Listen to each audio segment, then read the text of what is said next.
Okay, they just here for years, it's the Mizzle show.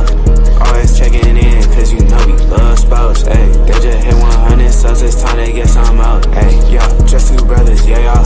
Come tune in, they got guests, they got others, yeah, y'all. Come sit and chat, they got talks like no others, yeah, y'all. Cause it's a family up in here, we love each other, yeah, y'all. Let's see what they say tonight, yeah. It's the Mizzle show, yeah, the Mizzle show, yeah. Mizzle show, yeah, the Mizzle show. It's the Mizzle show, yeah, the Mizzle show, yeah. Mizzle show, yeah, the Mizzle show.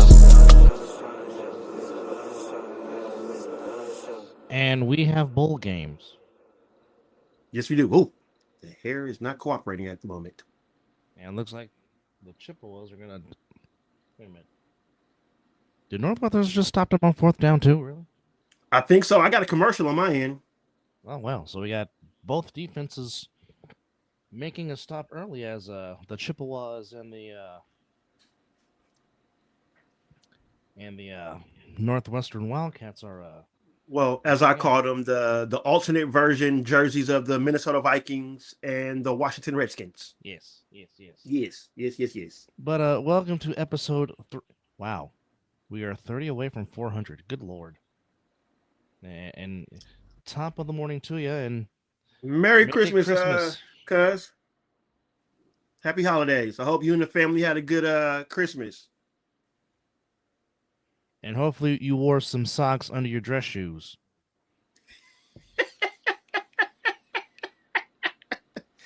Did the famous bowl happen yesterday, or is that today?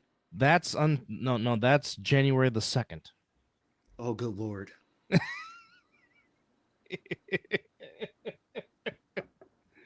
Oh. Our cousin's favorite bowl. Yes.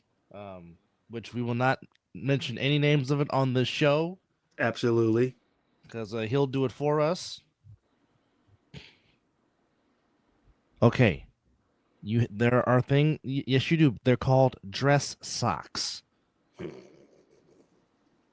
Well, all right. Not everybody can wear... Walter White. Oh, damn. There he goes. There KSI and Walter White. Is that a brand name? Walter White is from Breaking Bad, if I'm not mistaken. And KSI, isn't that the dude that hangs out with Logan Paul?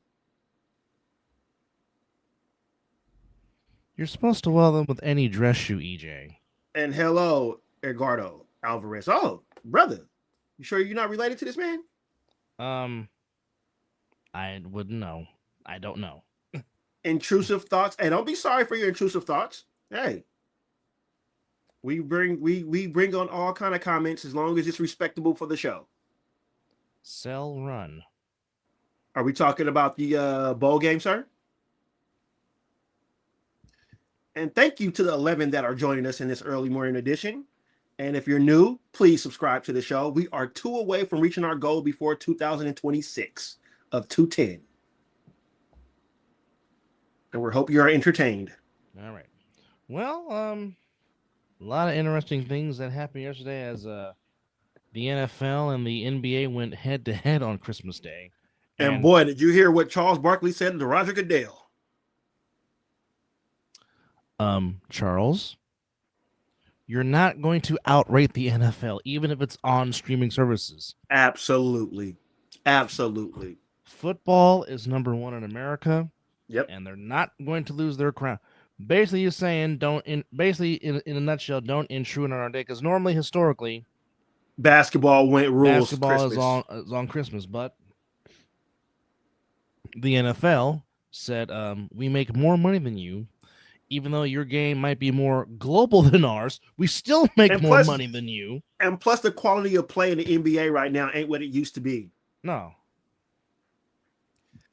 So wait a minute. Any sport has the right to be on Christmas. If soccer decides to get into Christmas, guess what? A lot of people will watch soccer. EJ, do you know how many great? Okay, let me say it like this. Back in the days of the 70s when our parents were teenagers or early young adults. Yes. The NFL playoffs would start in December around Christmas time. Absolutely. You got to also remember the Super Bowl used to be held in January. Yes. It used to be in the first 2 weeks of January. Then it eventually became the last Sunday in January before they switched to February. And there was a Super Bowl played on my birthday. Yes. Okay. So understand one of the greatest games in NFL history took place on Christmas Eve. That was the ghost to the post game in Baltimore between the Raiders and the Colts. That was on Christmas Eve. Mr. Casper. What a throw, too. That was on Christmas Eve. So again, I mean, and yeah, I mean, okay. Don't get me wrong.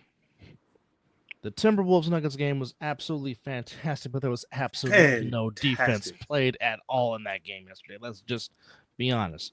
If you want to keep our attention, you don't put no defense in the game. You just let all offense go, especially for basketball. Yeah. So, well, that's nice. Hey, that's nice. What'd you get? Did you get the iPhone 17? Which Debo's been acting like a little kid ever since he got his. And he has the orange one. Mm-hmm. See, they were saying for Giants purposes, I was like, man, that's Goku color right there. No, Tom Sula. Hey, well, doesn't matter. It's a new phone, so there you go. Hey, absolutely.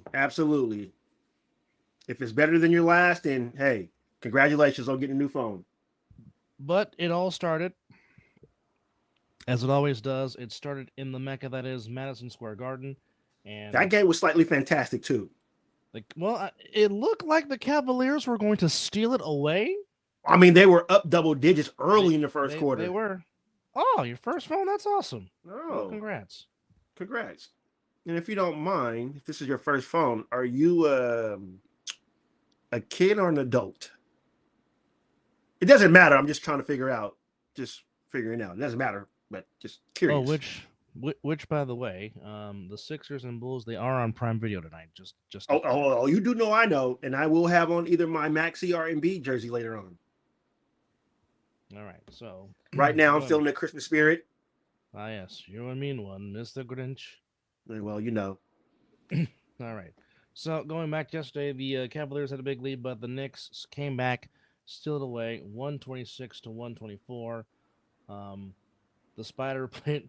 I mean, it was a duel between the Spider and Brunson. They each finished with 34 to lead their respective Ooh, that teams. dunk he did too. Good Lord. Yeah, he came down the lead and said, "Oh, get out the way! I'm coming, and you cannot stop me." But the Knicks, basically, the fourth quarter was their quarter as they outscored the Cavaliers 42 to 28 in the fourth quarter. Ouch. Ouch would be right, absolutely. But I mean, back and forth. Cavaliers go to 17 and 15. Knicks go to 21 and 9. I mean, what more can you say? Balanced scoring throughout the Knicks. Clarkson had 25 off the bench. Kolek had 16 off the bench for the Knicks. Cat had 11 and 14, a double-double. Hart had 15 off the bench. Bridges had 12 off the bench. As the Knicks, and again, and me and you and Terrell were talking about this yesterday in our chat that, you know, really can't say we're surprised that the Knicks are having success because Mike Brown is a very good coach. And he preaches defense very well. And unfortunately, in some of the stops, it has not gone through. But the Knicks having the success under Mike Brown is really not a surprise. No, we also have to remember that Mike Brown took the Cleveland Cavaliers to the finals. Yes, he did. A team that had no business getting there. Like business getting there. Like the 0-1 Sixers with Brown and Iverson. Yeah. No business getting there whatsoever. Yeah. But, you know, things happen. But big win for the Knicks. Before you continue, I just read something on the ticker. The Michigan Wolverines are looking at Kyle Whittingham to be their head coach. I saw that yesterday. Okay. Okay. Yeah, because I mean, we're thinking that Kyle Whittingham going into the Las Vegas Bowl with Utah, that he's hanging him up. But now, I mean, he will bring back prominence to that university. If he goes to Ann Arbor, he will. Well, number one, he, as you said, that not only that, but he will bring stability because he has been as stable as you can be doing what he has done in Salt Lake City. He's done And some I great promise things. you, and I promise you this: Michigan versus Ohio State will be interesting if Kyle Willingham is the coach. Oh, yes, baby. It will. Yes, it will. So we will keep Keep our reading ears. on keeping we'll be keeping tabs on that because I mean that is that'd be huge. that yeah, that would be a huge. I mean, given what's going on right now in Ann Arbor, yeah, you bring a that will be a light. You bring a man like him, Mm-hmm. It's going to send shockwaves all across college football. And EJ, I think Edgardo was trying to say hi to you. Yes, he's to whizzle. Well, but again, big one for the Knicks. They keep pace.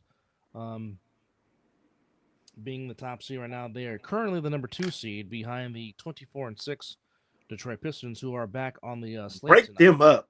Good Lord. Yeah, they are playing some tremendous. Is Bickerstaff still the coach? I want to say yes. Don't hold me to that, but I want to say yes. Well, if he is, I have no doubt that this team will play. Yes, very JB good Bickerstaff is still the head coach. Yes.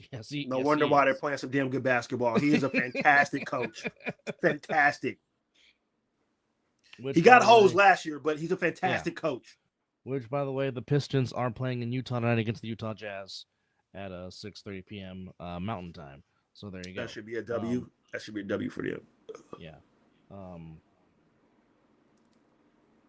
Going back to yesterday's action.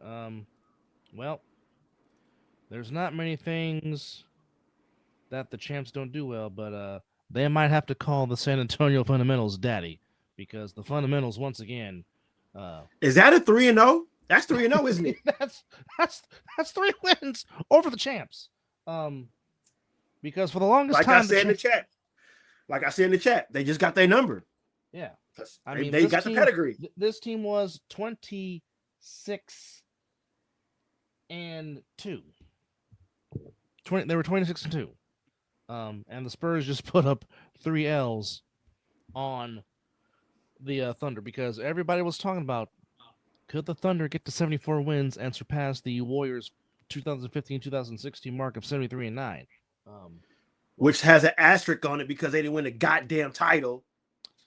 Draymond Green touching testes. He gotta go, bro. I don't care if him and Kerr passed it up. He's still gonna be the same Draymond Green. If he doesn't disagree with what Kerr's gonna do, he's gonna do the same thing. Well, not just that, is just you haven't matured. Even after the whole Kevin Durant thing, your mouth still gets you in trouble. And that video was shit. KD was over there like, bro, I don't want to hear nothing you gotta say. He wasn't even pleased. Then they should have made the playoffs, Eduardo. They should have made the playoffs. That one game they lost that they should have won, that cost them. However, I will say this, and we'll talk about the Cowboys game in just a second, and we'll get back into the NBA action. Yes. If the Cowboys shore up their defense with that offense, because that offense can score with the best of them. I mean, you got arguably two number 1 receivers on your squad. Yeah. But if they can shore up their defense, and like I said, Adden Williams is a big step. Kenny Clark is a big step. Mm-hmm. If they can draft some pieces, yeah, like they did their offensive line, the Cowboys should be in tension for the NFC East next year with the Eagles because they're going to need a running back, though. They got the receivers in the tight end. They just need a running back to complement all that, and they should be okay. Well, and of course, like you said, the defense. Well, Javonte Williams has been solid. Obviously, he didn't play the rest of the game yesterday because he hurt his shoulder. You need a 1-2. You need a 1-2 nowadays in this NFL. Well, what I'm saying is he could be your complimentary back if there's a back. I'll say this: if they draft somebody like Jeremiah Love from Notre Dame to complement Mr. Williams, now you got something. Just putting it out there. But back to the NBA, Spurs put it on the Thunder again, 117-102. De'Aaron Fox led the way with 29 for the Spurs. Wemby had 11 boards, 10 of those defensive. As the Spurs again we kept telling you on this show, y'all not gonna like it when the San Antonio Fundamentals start winning again. We told But y'all. what do we know? But what do we know? We know not a doggone thing. Diddly squat. Nope. Don't know nothing. But Fox had 29. Castle had 19. There was a Harrison Barnes sighting. He had 15 to help the San Antonio Fundamentals. Oh, Wemby had whoop-de-doo. And he's a Tar Heel. Oh, good Lord. But Wemby had 19-11. Harper had 12 as the Spurs just continue to play fantastic basketball, beating the Thunder. The spirit of Popovich still lives with him. Oh, yes. Popovich still, even though he's not coaching, his hands are still in that organization. You damn right it is. Understand and just know that Popovich still has his hands in the jar of the San Antonio Fundamentals, because 100%. most of that he put it together. Which, by the way, to our fellow Fairfield High alum and my former baseball teammate Justin Jack, happy birthday, my guy. Oh, yeah. Yep. I know Mr. Justin Jack. Happy birthday, brother. Yes, yes, indeed. But stop the presses. We are one away from the goal. Uh-oh. So whoever just subscribed, appreciate it. Welcome. And I hope me and my brother entertain you with our, I wouldn't say quirky way that we do this, because, this is our show. We do what the hell we want to do. But thank you for joining, and hope that we entertain you very much. And be a friend, tell a friend to come to the Mizzle and Dub show. Yeah, yes, indeed. Oh, here he comes.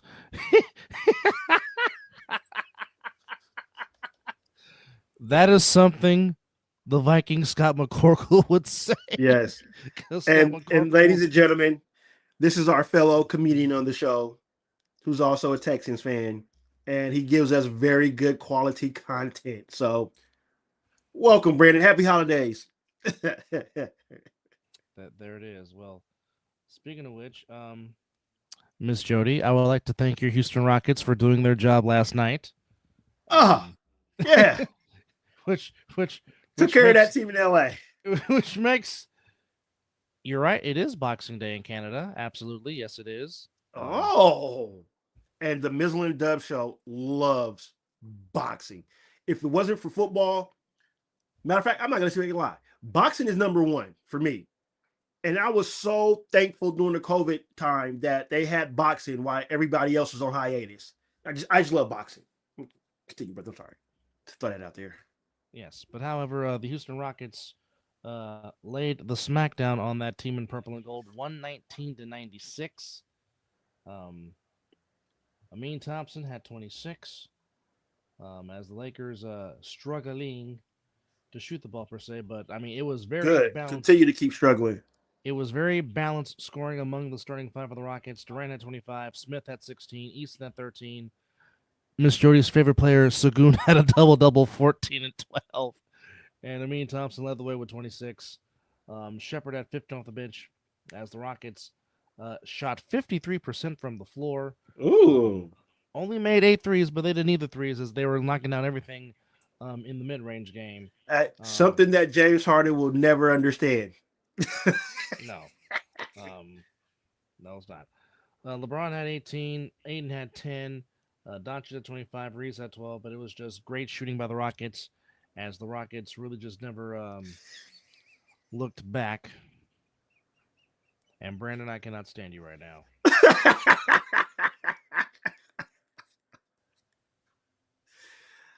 Hey, we're going to have to give Brandon his own little segment for like 5 good minutes and just let him just go at it. If him and Oos were like, open mic night. No, because we will not get the show started and finished. My stomach will be hurting. Hey, stomach workouts. Yeah, exactly. It would be danger. Yeah. Exactly right, Brandon. It would be danger. But however, Rockets getting the win as Durant and LeBron, another Christmas Day parlay, but good win for the Rockets as they Yes. go to Anybody that was playing the Lakers would have been a good win. yes, but now their record is 19 or 18-10. Lakers go to 19-10. And like I said, there was no defense known to man played in Denver, Colorado last night in the nightcap as the Nuggets and Timberwolves. I tell you what, Fantastic. you can give me those two in a 7-game series and I will be highly entertained. Fantastic game. Oh my goodness. The Joker, in his hobby, yes, his hobby, because his real job is tending to his horses. Yes, and by the way, they are winners. By the way, just yes. like he is with Denver, so yes, not shocked. But he will cry over his horses. Yes, then cry over winning the Larry O'Brien trophy. Oh wait, and also leave his Finals MVP trophy behind. Didn't care about it. Didn't care. He wanted to go home to his horses. Yes, he wanted to tend to his horses. Yes, but nonetheless, drop his stats down. 56 buckets. 16 boards, 15 dimes. And wait, he had 23, 8, and 7 by halftime. So that means he upped his game more the second half. Well, it did help that the game going to overtime, but it looked like Minnesota was about to run away with it, and then the Nuggets said, "Hold my beer," because then Jamal Murray got hot and started busting down shots. Yeah. Then Anthony Edwards in the corner said, "Nope, we're going 5 extra minutes." And then the Timberwolves had a 9-point lead in overtime. And then Jokic said, "Enough, give me the ball." And then Murray got hot again in overtime. Bro, he outdid his Christmas game in 2023. Yeah. Where he had 41, 15, and 15. Yeah. Yeah. Yes. Yeah. That corner three was. I will just say this. Anthony Edwards, are your Adidas any more pink than it already are? Good grief. I mean, Brett the Hitman Hart would approve of those Adidas shoes. Let me tell you.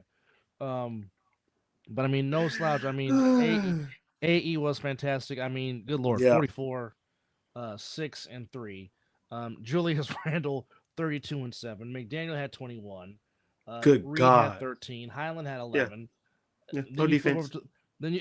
Then you flip over the Nuggets side. Jones had 12. Tim Hardaway Jr. had 19. We talked about Murray's 35. Then you had, Brown.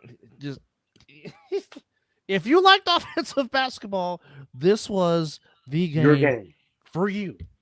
Oh yes. And like I said, give me that in a 7-game series. I'll be entertained. And then if those ratings don't go high for that series, then I don't know how people watch basketball, because that's entertaining. And the Warriors did what they were supposed to do. Beat a lesser Mavericks team. Once they got the lead, they never looked back. It was very balanced scoring by the Warriors. Yeah. On yesterday, to a very nice, comfortable 126-116 win over the Mavericks. Buckets almost fucked around. He was 1 assist and 1 rebound shy of a triple-double. Mm-hmm. Wardell led the way with 23, but again, like I said, it was just more of balanced scoring by the Warriors, as Butler at 14, Post at 6, Curry at 23, Moody at 12, TJD had 10, Horford at 14, even though Mizzle can't stand it, but the ball was going down for Al Horford. Payton had 6. I'll tell you what, the return of DeAnthony Melton has been huge for this basketball team. And how do I know about DeAnthony Melton? He's another former Sixer. He's another former Sixer.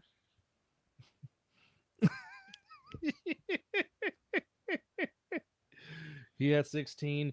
Potts had 13.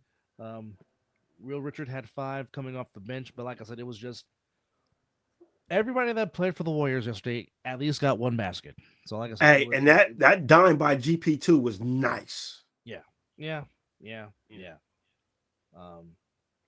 Even though Dallas shot 55% from the field, the Warriors, and you know what? The Warriors made 14 threes to the Mavericks 4. I despise this school he went to, but Cooper Flag is going to be a basketball player. Good Lord. like Wardell said in his interview, he said the league is in good hands. Oh yeah, Cooper Flag is Yeah, going to be yeah, something. Like I said, yeah, I don't Mr. like the college yeah. he went to because fuck Duke. Yes. But as I said about Grant Hill, you have to give credit where credit due. If you're a baller, you're a fucking baller. Oh yeah, And Cooper absolutely. Flag is a baller. Absolutely. Good Lord. And I said the same. And I said the same thing about Kyrie. Couldn't stand the school, but you got to respect this ball handles. Yeah. Now, can Cooper Flag no way in hell am I trying to say that he will replace this legend, but can Cooper Flag be the Dirk Nowitzki for the Mavericks?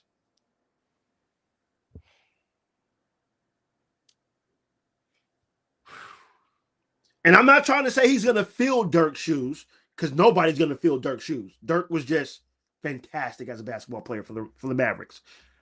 Can Cooper Flag be an equivalent? Flag's all-around game is almost kind of like Luka Doncic per se in a sense. Ooh, because I like it. Because he can get you. I mean, he had 6 assists and 5 rebounds.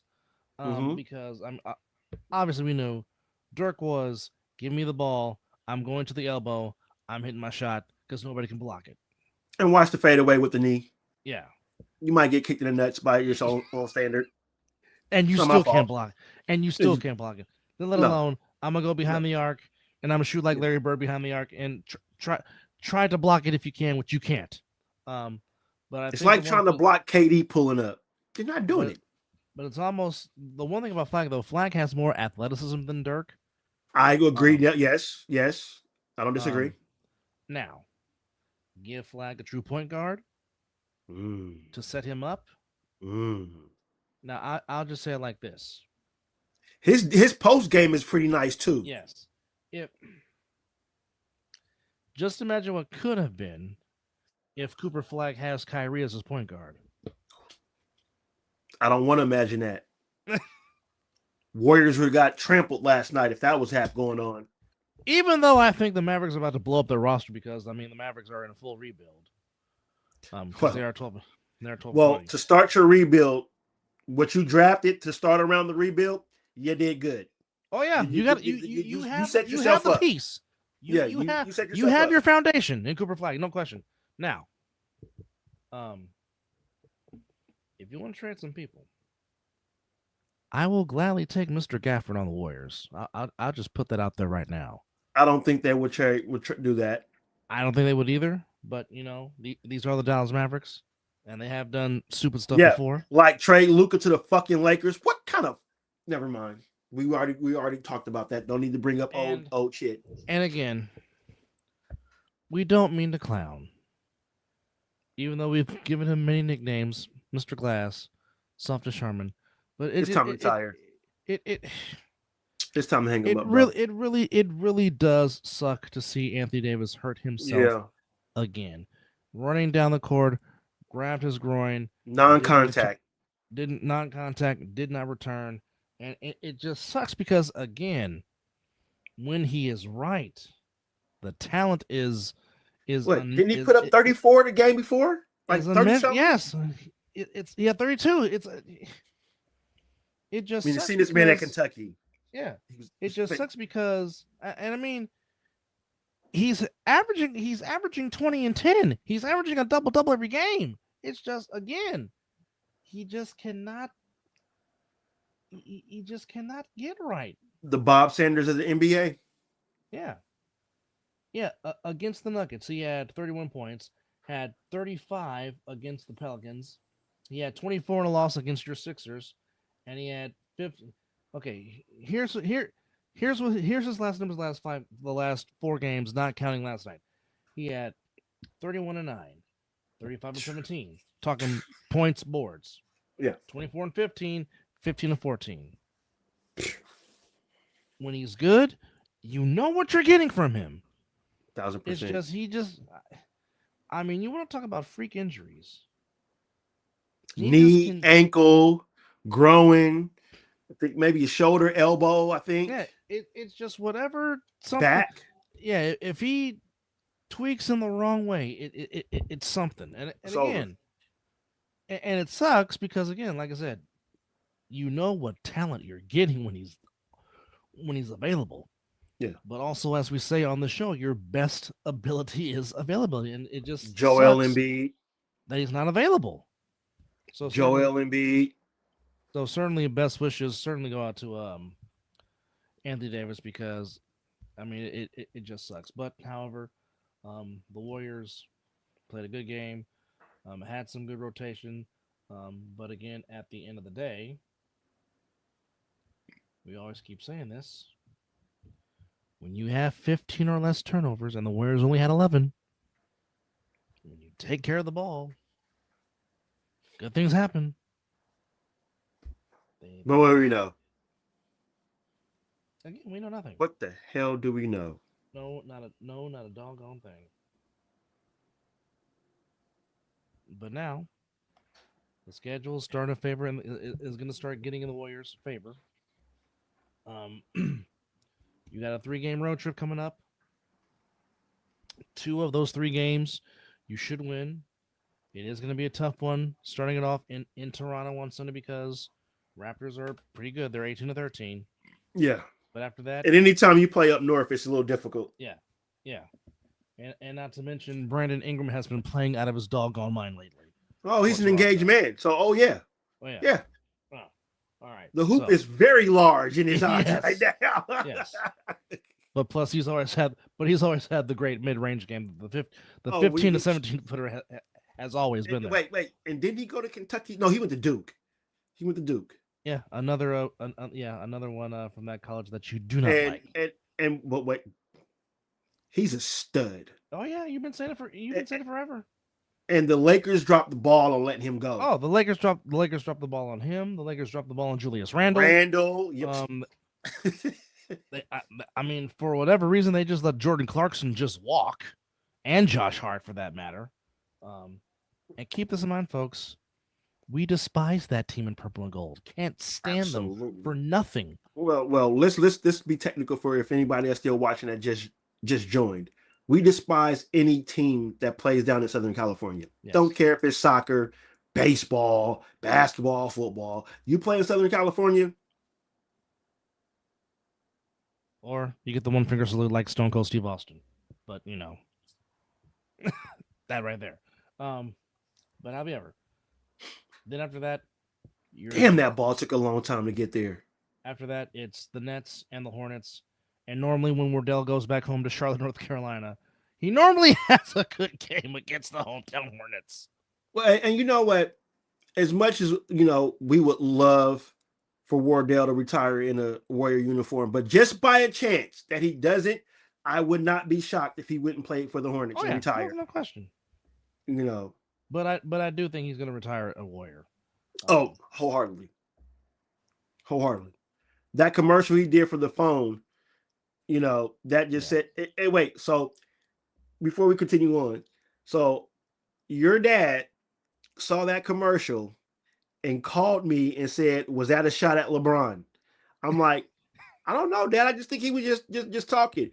But the more I keep watching that commercial, I think that is a shot at LeBron. And Pops don't normally miss. He don't miss when he speak on something. He don't miss. So no. That got me thinking now.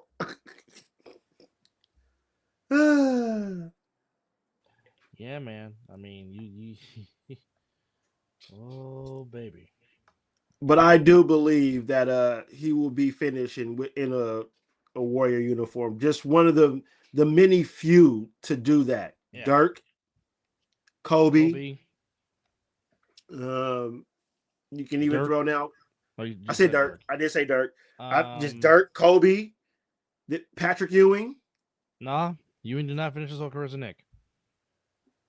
Oh, he did not. You're absolutely right. He was a Supersonic and Orlando Magic. That's right. You are correct. Reggie Miller played his whole career with the Pacers. Yes. Tim Duncan, whole career as a Spur. Udonis Haslem, his whole entire career as a Miami Heat. Yes. Akeem Olajuwon. No, he was a Toronto Raptor. Holy shit! Where did I go? Where did I miss that? Holy hell! Mr. Short, Mr. Short Shorts himself, John Stockton. did play his whole career as a Utah Jazz. This is absolutely right. Obviously, of course, Magic played his whole career as a Laker. Yes. Bird his whole career as a Celtic. I swore he played a year with the Pacers, but he was just a general manager of the Pacers. Yeah, he was just the coach. Coach and GM. And the front office. I'm trying to think what other people played their in this era specifically played their whole career with one team, which just shows you how hard it is to do. It's rare. It's a rarity. Good Lord. And we were wrong, brother. Remember we said that it would be Draymond Green to be the one to break up the leave? It was Clay. It was Clay. Yep. I always thought it was going to be Draymond. I knew Curry was going to be the staple because you just don't get rid of Monte Ellis like that if you're not going to build around Wardell. That's just my whole process. But I thought it would have been Draymond Green that would have left first. Mainly because of his mouth. Yeah. Mainly because. But I just... I'm just going to say 110% on that. But I just don't see Wardell not playing his whole career wearing that Warriors gold and blue. I just don't. Yeah. Hell, he's the only Warrior jersey that I got right now that's in the closet. Yeah.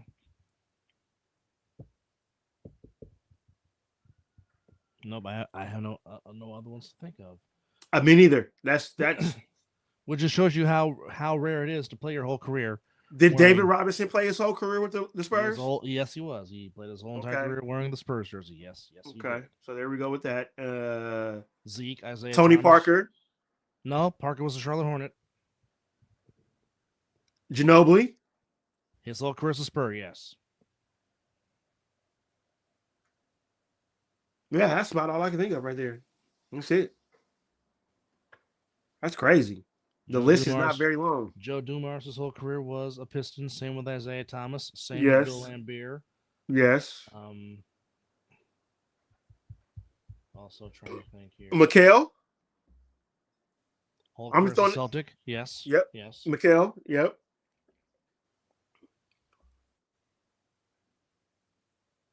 Nope. Because D Wade left. Mm-hmm. Of course, two of my favorite players in the NBA. They did not finish their careers with their drafted team. No, they did not.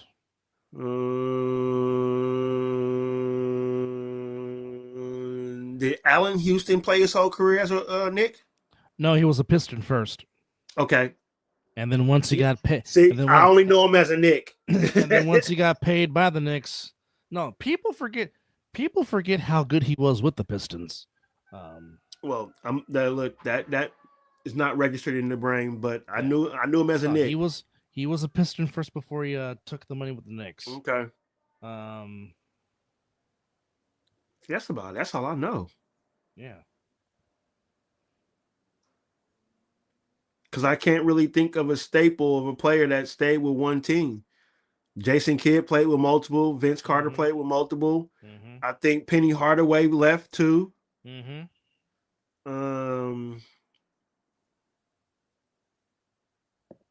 Chris Webber left because he went to the Kings, and he also played with the fucking Sixers, which I was not happy about. Shit. Nope, can't even say Chris Mullin because he played with the Pacers. Yeah. Yep. Tim Hardaway left. Mitch Richmond left. Why, Nelly? Why? Anyway, let's keep moving on. I will never understand why. Damn it, just why? Doesn't make sense to me. You mean Steph, not Seth. Seth has already been around multiple teams. And it's still. I mean, but you never get mad at a player that decides that they want to go home and play. Yeah, no, you don't get mad at that. Not at all. But there's two people who said they'll never go home and play for their team: Gary Payton and Jason Kidd. They stayed true to it. They did not. They did not come and play for the Warriors. Nope. They surely did not. Hell, can't even say Karl Malone played with the Jazz's career because he played with the Lakers. That super team that didn't go nowhere. Nope. That should have got swept by the Pistons. And greetings, it was Ophis it was a gentleman. Yeah. Like I he said, actually changed the name. Yes. Let's go. Ophis of Asgard. Let's go. Across the Rainbow Bridge.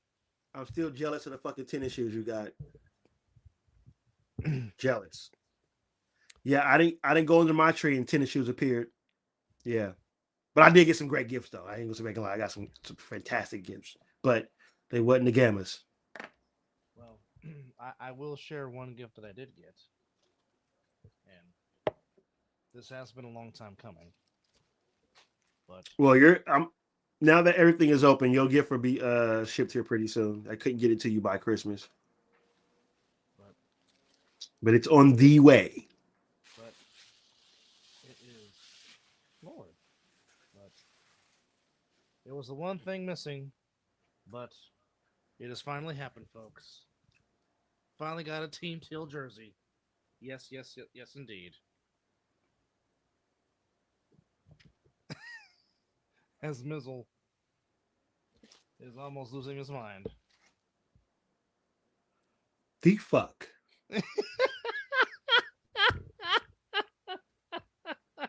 That is a fantastic jersey you got there, brother. Oh, yes. And you know what? Here's the thing.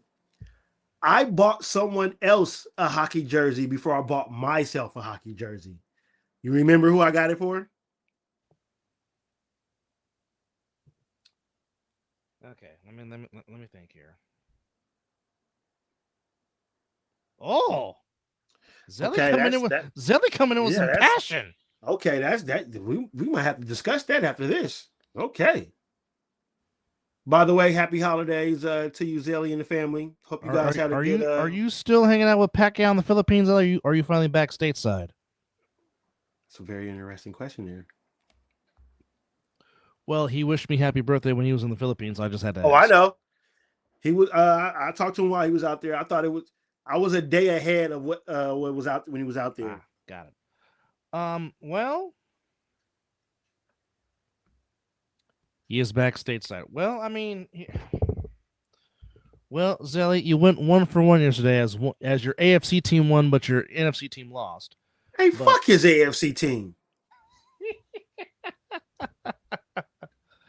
Well, unfortunately, I will say it like this: one team from the AFC West might have home field, but that's depending on what happens tomorrow. Because what?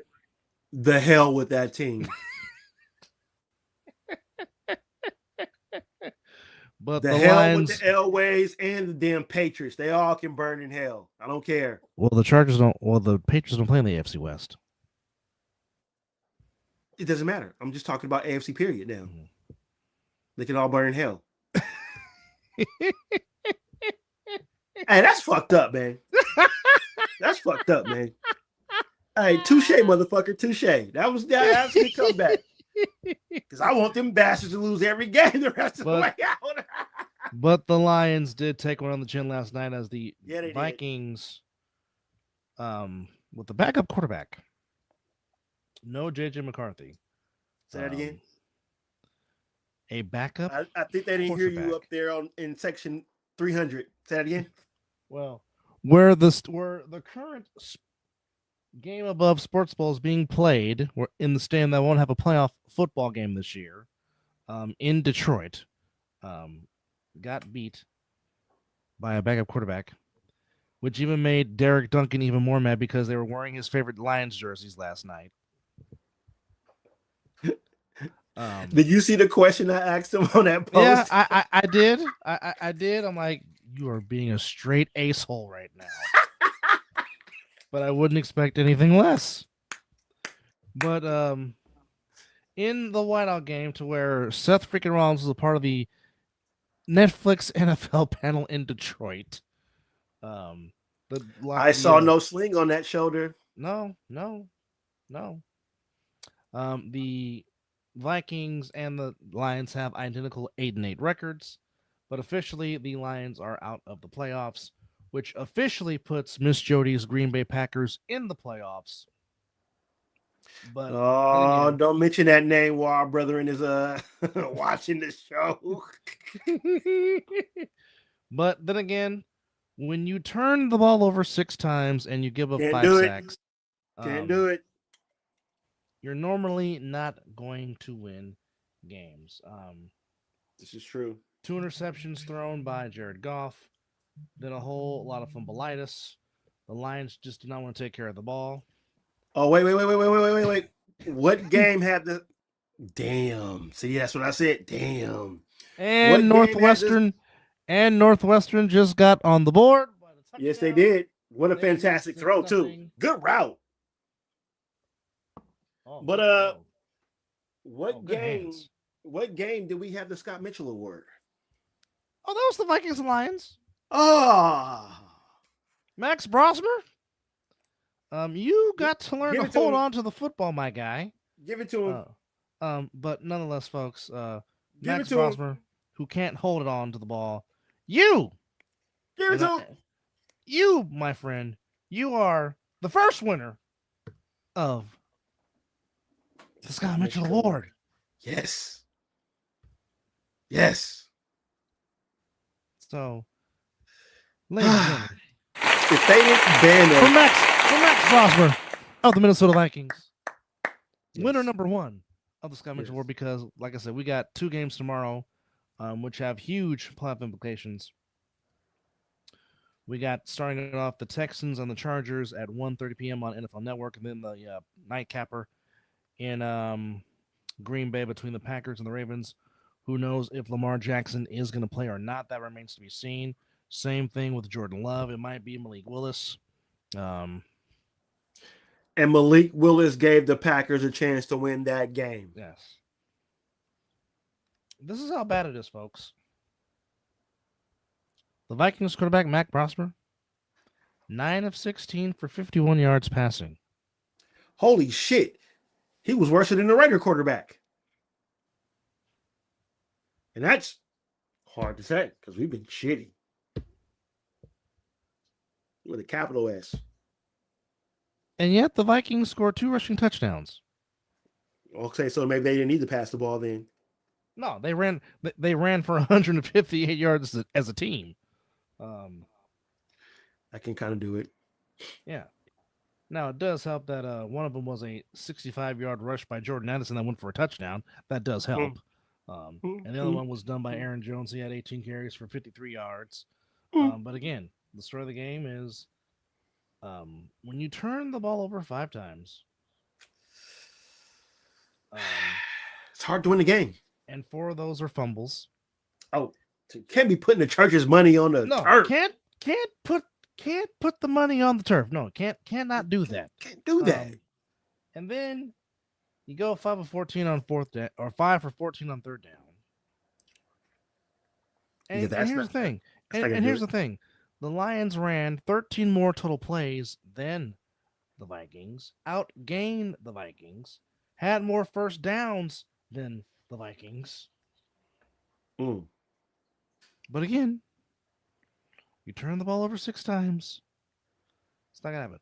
But again, when you lose 2 coordinators in Ben Johnson and Aaron Glenn, of course it's going to take a backseat. And now Zelly's chiming in saying, that's why I said Dan Campbell needs to be on the hot seat. I know he doesn't call the defense, but he hired the DC. Stop drafting players and bringing in players who are injury prone. Sounds like the 49ers, if you ask me. Well, Zelly. That wasn't a shot. That was a factual statement. I mean, your body is your body. Your body is your temple. And sometimes you have to stop sometimes you have to be stopped because you work out a lot, but a lot of times your body tends to fail, which is trying to tell you, hey, ease up a little bit. But I mean, nobody believes in that. We'll see. If you're an athlete, we'll see what happens. I think the Lions will bounce back from this. I don't think they're I don't think their playoff run is over. I think they'll bounce back. It's just again not Dan Campbell will having. get it right. He'll get it Yeah. right. This is the same thing we said when Dan Campbell got hired. The Lions, as we've been saying about the San Antonio Spurs, the Detroit Lions are all right. Yeah. Like my brother just said a second ago, they lost two fantastic coordinators that deserved a head coaching position. Yeah.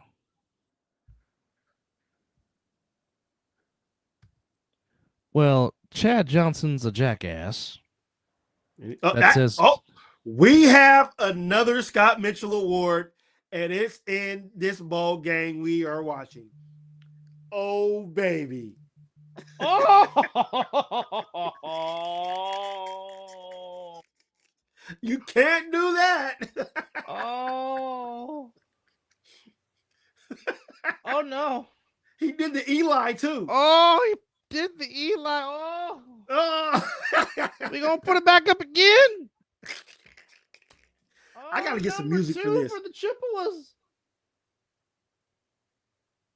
You gotta hold on to the ball, young man. Oh, that's the Eli. He did the Eli and the Scott Mitchell. Oh God. Well, you know what? As little big brother would say, rule number one quarterbacking: don't pet the damn ball. Don't do the Eli. Oh. I missed that little fucker. Well, to the Central Michigan quarterback. Yeah. Congratulations. Yeah. You have won this version of the Scott Mitchell Award. You have made it onto the Mizzle and Dub show for your performance. Yes. Yes. Good job. And like I said, the weekend is just beginning, folks.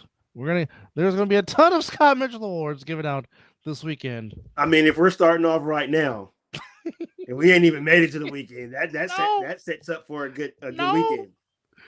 No. And ladies and gentlemen, we are one away from reaching our goal of 210. He said, I think the kneecap biting is over for me.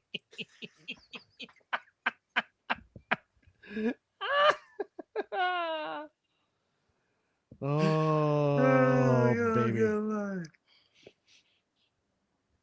Hey, brother. When does the I know it's in March, but what weekend does the A7 start? March 15th, I believe. Okay, that's somebody's birthday, I know. That's 5 days away from mom's. Well, I knew that. Yeah, I'm just trying to see if I 3/15 is opening day for season 12 of the American Sevens Football League. Same to you, Angel Luis. Hey, gracias.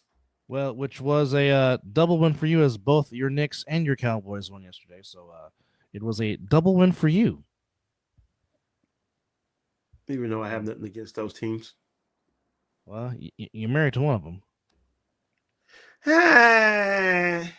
Okay. Well, I mean, as you should, Mr. Gote, as you should. 100%. As you should.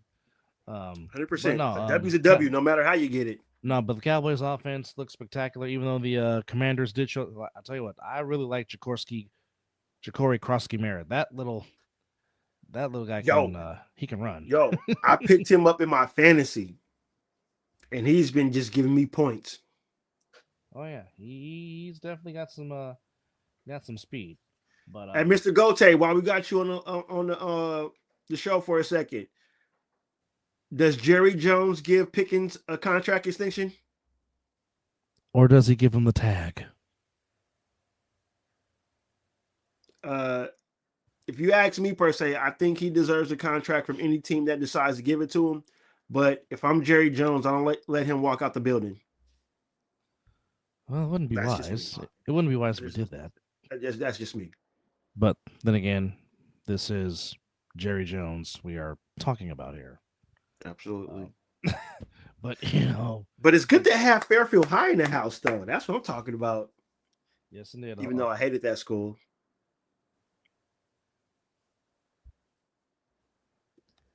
see what hope and what he'll do are spoken two like a different Cowboy things. fan. Okay, I respect it. Yes. Which, by the way, switching sports real quick, and we'll get back to the Cowboys and the Commanders game, and also talk about the Broncos and the Chiefs. But Why? Well, because we are a sports show, we do talk about the games that were played. Fuck both of those teams. I agree, but I'm pretty sure you find more I pleasure. think I'm in the just Chiefs more happy losing. that the Chiefs. Yeah, I think I'm more happy that the Chiefs didn't make it to the playoffs. Anyhow, the West Sacramento Athletics have done something they normally don't do, which sign is somebody, pay one of their own, and pay them handsomely too. Well, Yes. well deserved, if you ask me. Yes. Well deserved. Tyler There's not without a shadow of a doubt. Yeah. Tyler Soderstrom got a well-deserved contract, 7 years worth $86 million. And yes, I think a lot of people will agree with Opus for that comment right there. Yes. Especially this Raider fan. I don't agree with his team, but I'll agree with what he just said. But yes, it's a contract extension. 8-year He got paid. club option that maxes out his value at $131 million. It is the largest guarantee in franchise history. Yeah, I mean, Soderstrom had a very good year. I think he was one of the A's players no, it was Jacob Wilson that was the A's All-Star, but yes, Soderstrom had a very good year. Batted .276, 25 homers, 93 runs batted in. Also was a Gold Glove finalist in left field as he played some very good defense. But he is opening 2025 as the team's first baseman. That is until Nick Kurtz came, and Nick Kurtz was just I'll take that. World. Fumble! When he got it back. Fumblerooski. Fumble a little higher. Fumble, yeah. Fumble jambalaya indeed. But is he going to pass the baton to Steven? That's a very interesting question. All right. He says, hard to believe with all the talent that was in Oakland, this guy is the highest paid. Well, let's just go back as far as they let Cespedes go, Tejada go. I mean, the list can go on and on about what the A's have done. Moneyball wasn't just a thing. The A's should have won a World Series by now. With all the talent they have had. But here's what I don't understand. You had the best record in Major League Baseball at the time you traded Yoenis Cespedes for Jeff Samardzija and John Lester. And we already know how I feel about Jeff Samardzija. You have the best record in Major League Baseball. And as Dad said, you traded the Cuban. And he's still asking why you traded the Cuban. Now again, and I have said this on this show many of times, and it bears repeating, and I will say it again. Unfortunately, the very minute that the Haas family sold the team, after Walter A. Haas Sr. passed away in 1995, the A's ownership has been, in a sense, owned by jackasses. And that's as plainly as I can put it. I forgot the first ownership before Lou Wolf took over, and then Lou Wolf gave it to John Fisher. But, well, hoping that somebody else would take the team from the Jones family, but I know that it's going to stay in the Jones family for as long as it can. But hopefully Steven doesn't do a lot of the things that Jerry does. But I was just, putting it out there. EJ, I wouldn't say that. Yoenis was not a bust. I'll say it like this. Yoenis was one of the main reasons why the New York Metropolitans won the pennant in 2015. Because once the Mets traded for Yoenis Cespedes, the Mets took off. And Yoenis was a big part of that. Like I said, the man had a cannon like Bo Jackson. Yoenis Cespedes is the only man other than Bo Jackson that could literally throw the ball from the warning track to home plate straight or one hop. Bo Jackson is the only other man that I've seen in my lifetime throw a ball from the warning track on a line or on one hop. The only other guy is Yoenis Cespedes. Bro. You said it earlier. Pops always said why the Cuban always get traded. Yeah. Why they trade the Cuban. Yeah. That man was fantastic with the A's, man. I mean, every time I would say, I look at Pop, I'm like, he about to hit a home run. And I'll text you the same thing, like, hey, bro, he about to take the. As soon as I say it, we're not A's fans. We root for him if our team is not in it. We're not A's fans. We're Giants fans. No. Like on the board.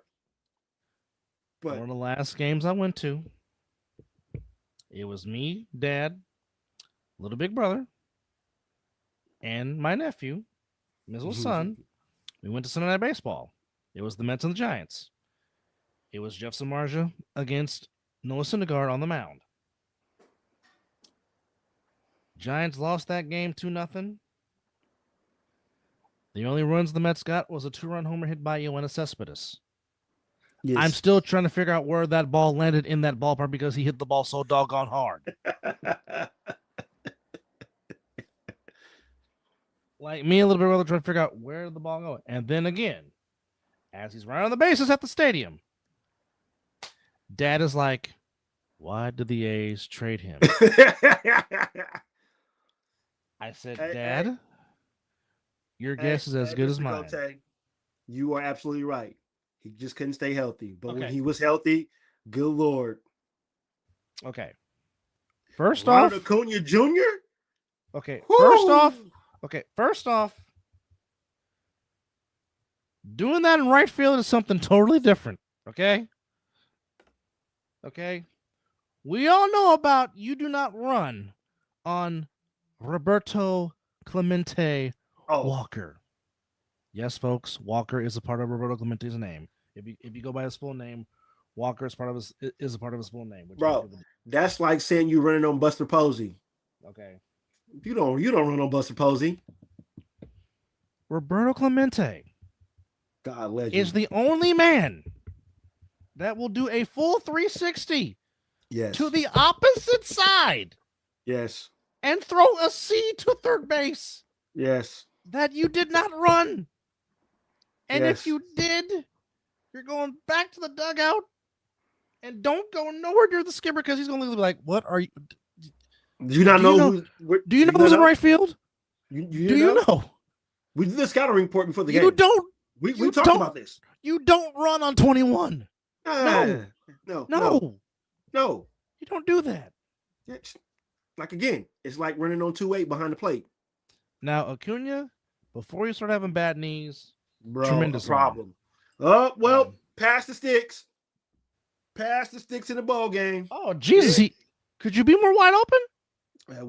Somebody forgot the tight end. Somebody forgot about the tight end. Well, Uncle Wilbon's alma mater is off to a very good start in the game above Sports Ball as they just put up another touchdown. And so far, it's 20-0. Northwestern over sticks. Chippewas. Madden rule. Central Michigan. But no, and of course, Vlad Sr., no. Well, first of all, you didn't run on Vlad, and there was no amount of pitch that you could throw at Vlad that did not look good to him. There was no pitch that Vlad Sr. did not like.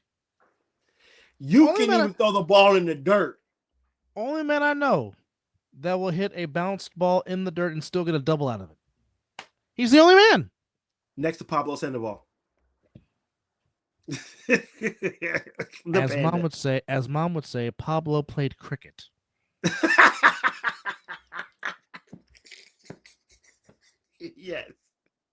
Yes. He played cricket, but Cowboys do get the win over the Commanders, 30-23. Dakota threw a very nice, beautiful 86-yard touchdown pass to Cavante Turpin, who I really don't know why they don't use him more on the deep ball with his. Oh, because he's just a special teams player. You might want to use that speed. That man's got Bullet Bob Hayes speed. I'm just trying to tell you. Well, it's a little late to figure that out now. Touche.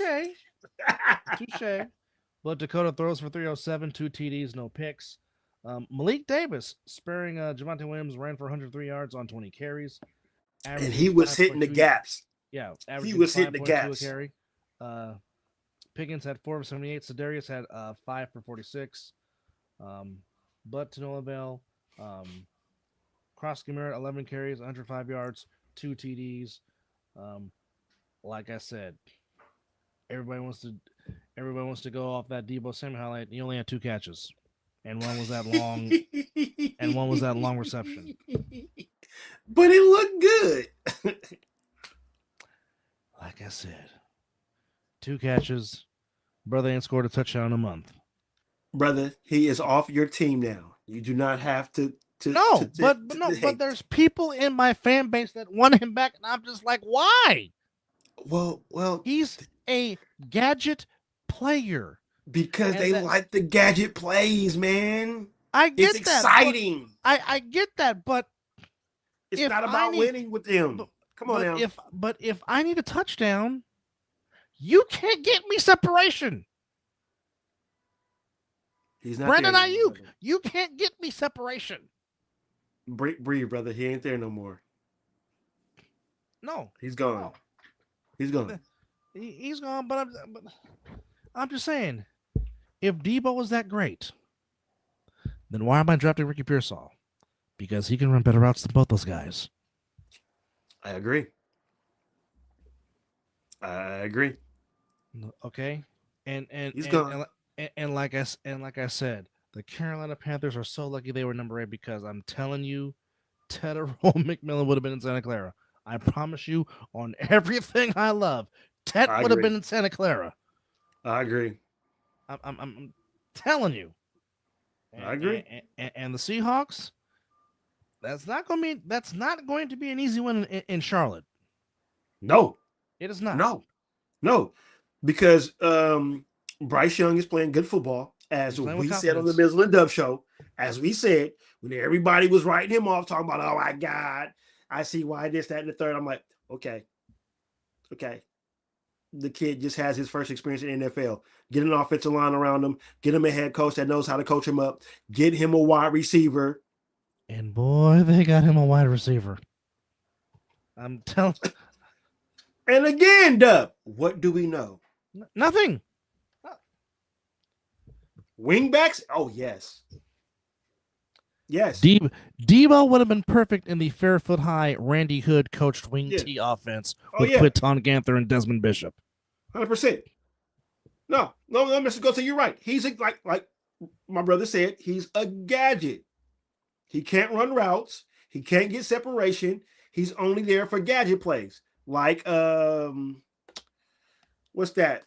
When they do the reverse thing, when they do the motion jet sweep, screen passes, but you ask him to actually run a route, he can't. I mean, with his speed, he should be able to run a slant route very easy. You would think. Now, granted, yes. For most of that, he did have Richard Garoppolo throwing him medicine balls, which did not help. It didn't.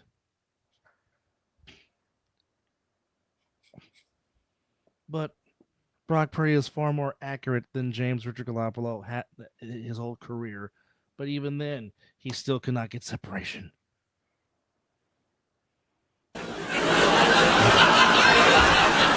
I mean, okay. When your tight end is your best wide receiver in George Kittle, 100%. That's a problem. I mean, 100%. heck, as much as I like Michael Crabtree, he couldn't get separation either. But he can catch. Now, granted, it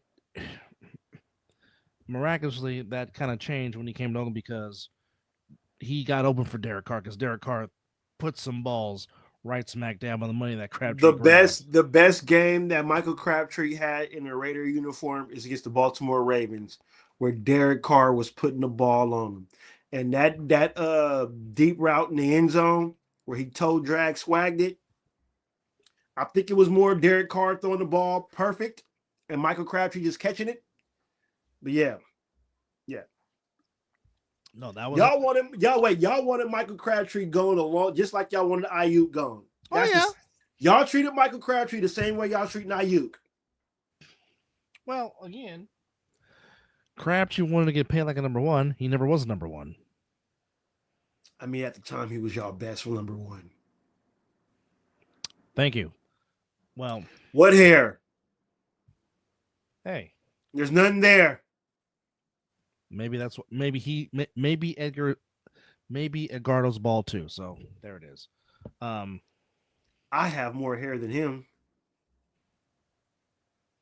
And it used to be the opposite back in the day, folks. Oh, I never liked long hair. No. I never liked long hair, but my little big brother said, you need to grow your hair out. And since here it is, and it's not going anywhere. Until the Jerry Rice starts happening. Oh, until I see a spot to where this needs to go? Yes. That makes sense, Ophis. That makes I wholeheartedly understand that. Okay. At the time, he was your best receiver. Am I lying? No, I'd say Vernon Davis was better. Well, I said receiver, not tight end. I know, but stop trying to be a 10. If we're talking about pass catchers, Vernon Davis was the better pass catcher. I said wide receiver. But now you know what I would say about Vernon Davis. I know. What I say about Vernon Davis. Good things happen when you throw in the damn ball. But if we're talking about technically wide receivers, yes, Michael Crabtree was the best one we had since Terrell Owens, without question. Okay, as long as you admit that, that's all I need to live with. Well, I've been saying the Santa Clara 49ers have not had a true number one since Terrell Owens, and that was 23 years ago. Damn. You want to know the last time my Raiders had a number one? Well, we had two number ones. Oh, 80 and 81? Tim Brown and Jerry Rice. That's the last time we had number one. No tech. And that was 23 years ago.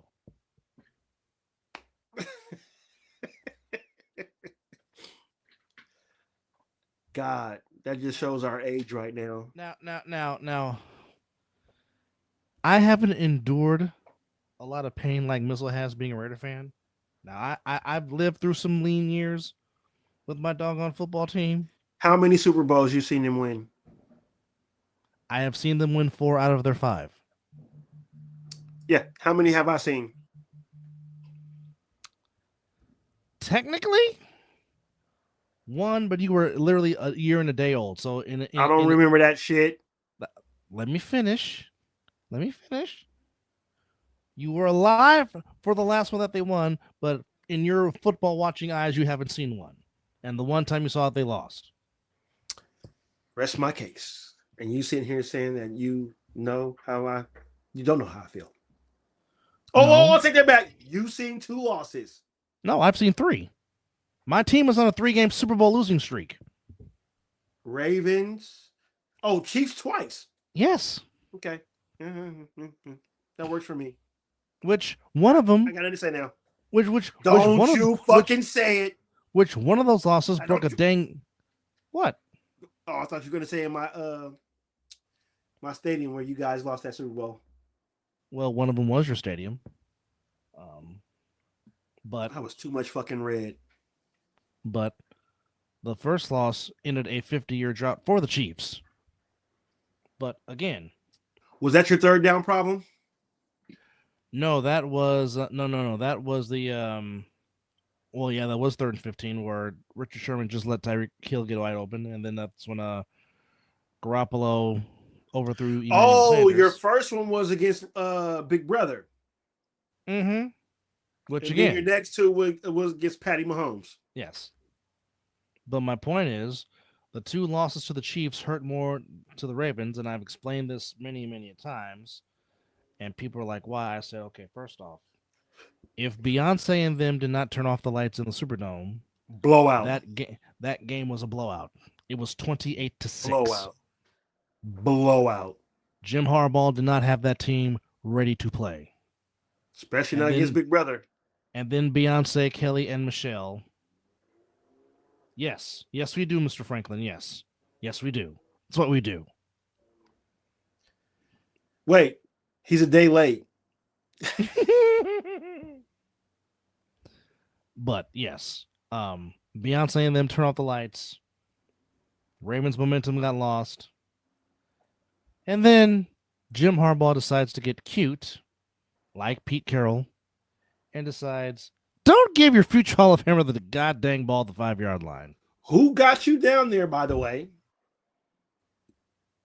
That guy that should be getting his gold jacket, hopefully, in a couple of weeks when they announce. Is this Frank Gore's first?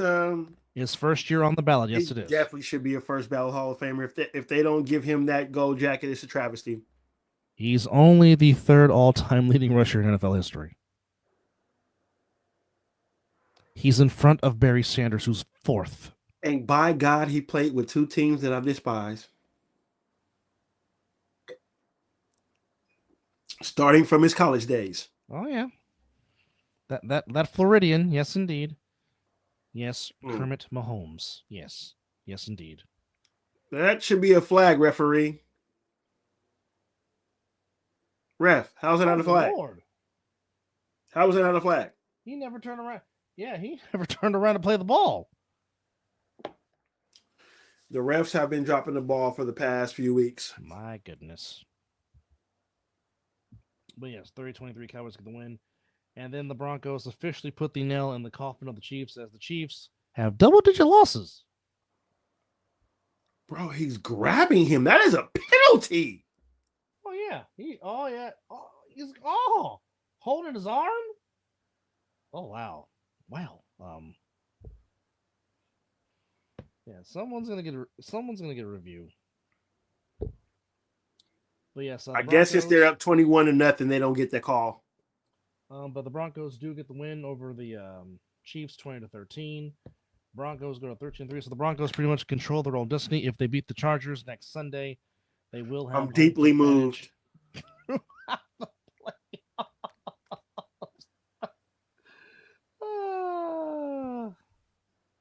You are deeply moved. That's what I said. Not much to say, other than the Chiefs quarterback throws for 60 yards. Excuse me? The Chiefs quarterback threw for 60 yards. And you know what? By some way, they will beat my Raiders in the last game of the season. You know what would make you mad? What's that? The Raiders finishing the year on a 2-game winning streak. And then I would have to cuss out Zelly for saying he hoped that we don't get the number 1 overall pick. Yes. Love you, Zelly, but you brought that bad up on the show. I wasn't even thinking of that shit. We need a fucking quarterback, man. That would be some big time ish if that really happened. It'd be Zelly's fault. It'd be the fucking Bronco in him just to say some shit like that, and then it comes to fruition. Bullshit. All right, a comment from Mr. Vera. He says, first off, my brothers. Right on, Mr. Vera. He says,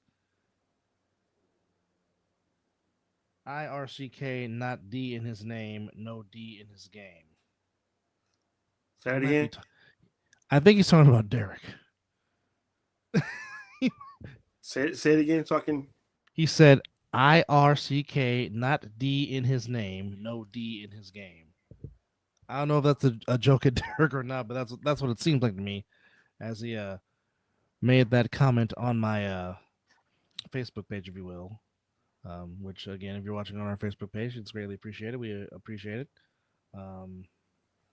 Just going over what happened yesterday in the Wild World of Sports with the NBA and NFL coming your way. Okay. I'm just gonna say this again. And I know and I know Mr. Will Franklin knows this, so I'm not saying this directly to him. But Pittsburgh Steelers fans, you don't know how good you have it. Okay. Are we still saying fire Mike Tomlin? No. Is that what we're saying? No. Oh, okay. Okay. I'm just gonna say officially, the Pittsburgh Steelers organization, yes, has just set a new record of 22 consecutive winning seasons. So pretty much every coach that they didn't have and then put their asses in the playoffs are winning seasons. Mm-hmm. But yet we still want to fire Mike Tomlin. Okay, I get it. I wish I can say my team had 22 consecutive winning seasons.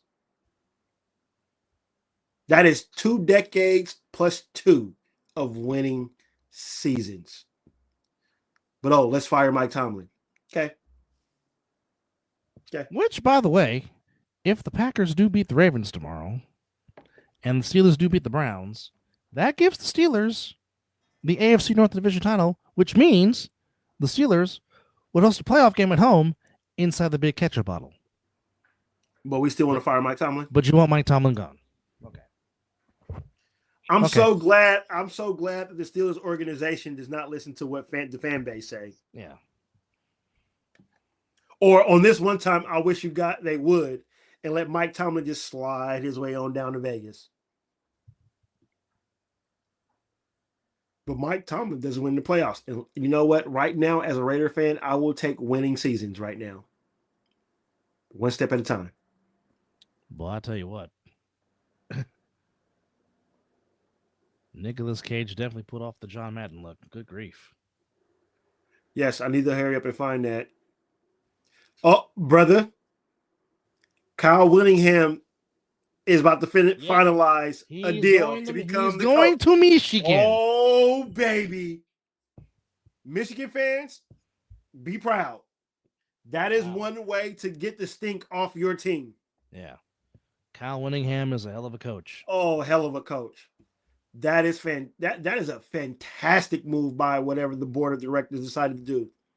177 and 88 in 21 full seasons as Utah head coach. Oh yeah.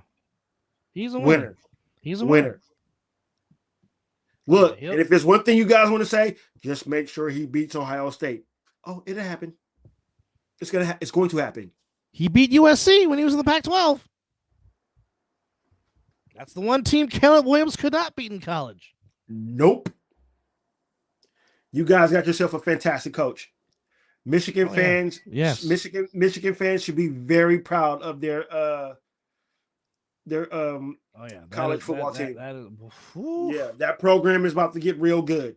Oh yeah. And you will get players. Oh yeah. All over the country. Yes. He will get you. Man.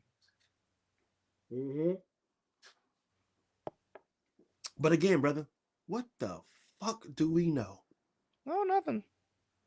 So when Michigan start winning games again, I want everybody to remember December 26th at 11:34 a.m. on the West Coast. That me and my brother, the light, bright, and the darky, said that Michigan program is about to be fantastic once again. Now, he may not bring a championship, but he's going to bring a winning effort to this conference. Hell, I'll run through a brick wall for his ass. No, Kyle Willingham has done some great things. Yeah. In Salt Lake City. BCS Busters, beat Alabama in the Sugar Bowl. Yeah, this is going to be huge for Michigan. Yeah, this is a huge hire. A real coach for the Michigan Wolverines. Yeah, that to go from hardball, from the jabroni that decided he wanted to do what he did, and now get this coach. Yeah, And you know what? I guarantee you the reason why he took this job is for the challenge. Well, I'm sure. I'm sure. But no, heck of a hire for Michigan. Hats off to Michigan for getting this done. Oh, yeah. Fast.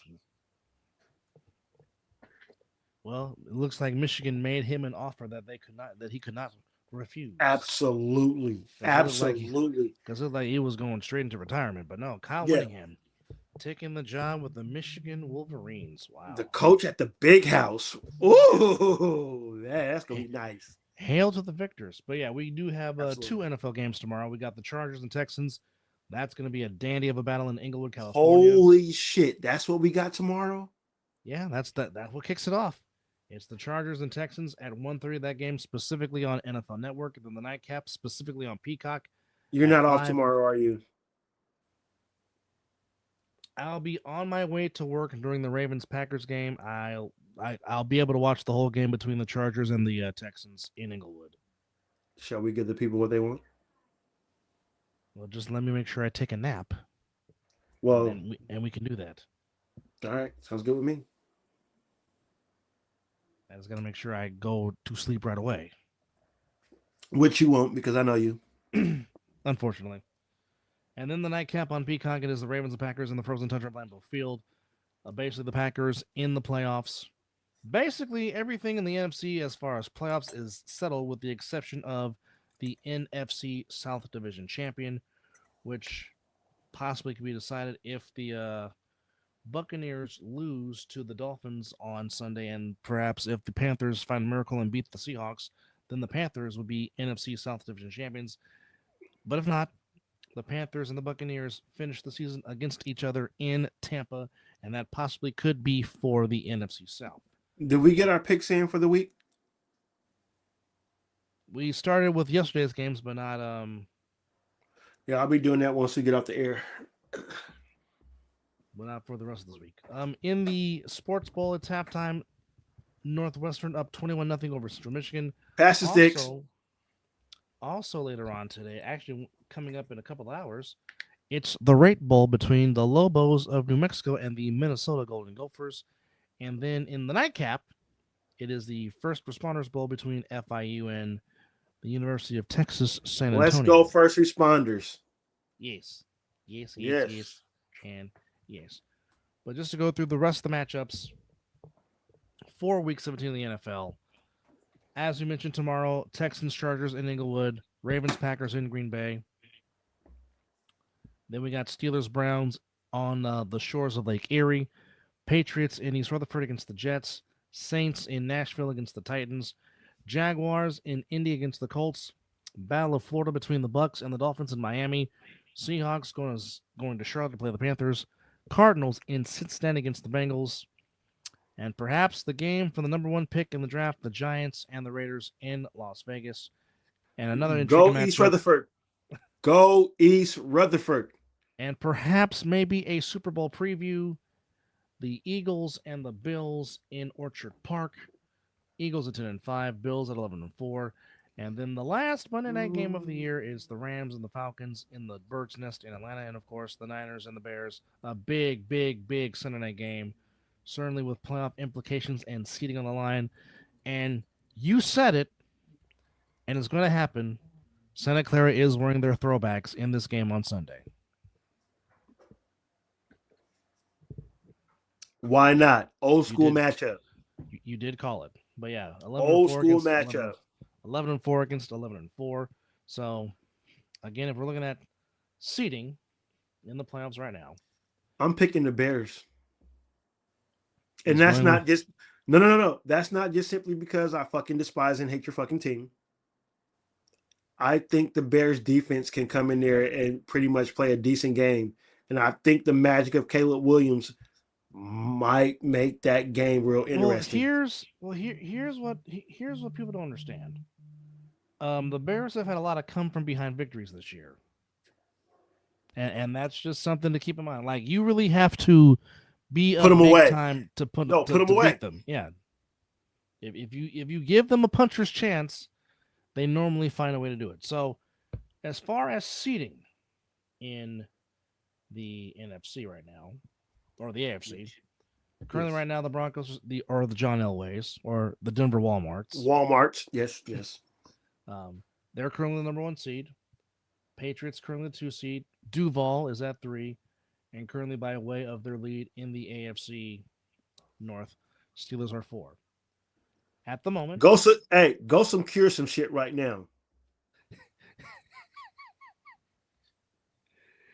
As of right now, Chargers the 5 seed, Bills the 6, Texans holding on to the 7th and last spot. The Ravens and Colts on life support as far as clear go. Yeah, all that. Clear. But again, I don't see it happening because again, mostly all these teams are going to have at least 9 or 10 wins. So right now, the Texans still have a shot at the AFC South. They're behind a game to the Jags.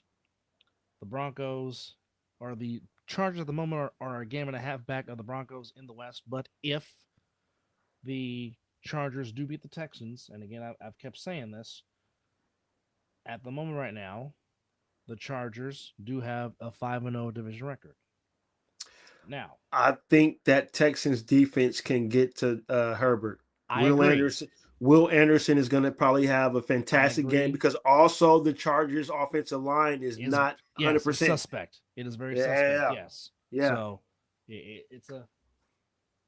that's going to be. That's going to be a dandy of a game, and that's going to be a big chess match between Harbaugh and DeMeco Ryans for sure. So spoiler alert: I am picking the Texans to win that game. Right now, if the Bills and the Chargers both finish tied, the Chargers have the tiebreaker over the Bills based on winning percentage and conference record. Yeah. Right now, the Makes Chargers sense. are 8-2 in conference. The Bills are 8-3 in conference. Which right now, if you're looking at this Texans-Chargers game, both teams are 8-2 in conference play. So this also could play huge dividends in a tiebreaker. Yeah. Now, yeah. In the NFC, as we have basically said, basically all the spots have been filled with the exception of the NFC South division. Right now, currently, Seahawks are the 1 seed, Bears the 2, Eagles the 3. The Eagles can't be no higher than 2 if something were to happen to the Bears. Right. Right now, the Panthers are the 4 seed. Right now, Santa Clara is 5. Rams are 6th. Packers are 7. So basically, only thing that has to be settled is the NFC South. So 6 of the 7 spots have been clinched, with the exception of the NFC South. Now, there will be 3 teams from the NFC West that will be in the playoffs. Chargers, Broncos. I said NFC, not AFC. Oh, you were on NFC. Okay.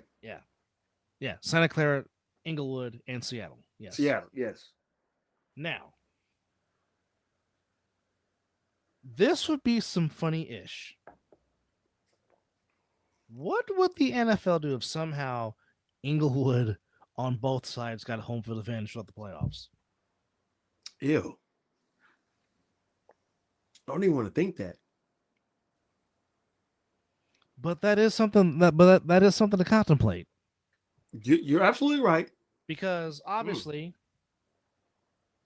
you would not have the conference championship game on the same day because you would have I'll say this: the grounds crew will be working a lot of overtime. Well, and also for networks, they don't have to travel as much.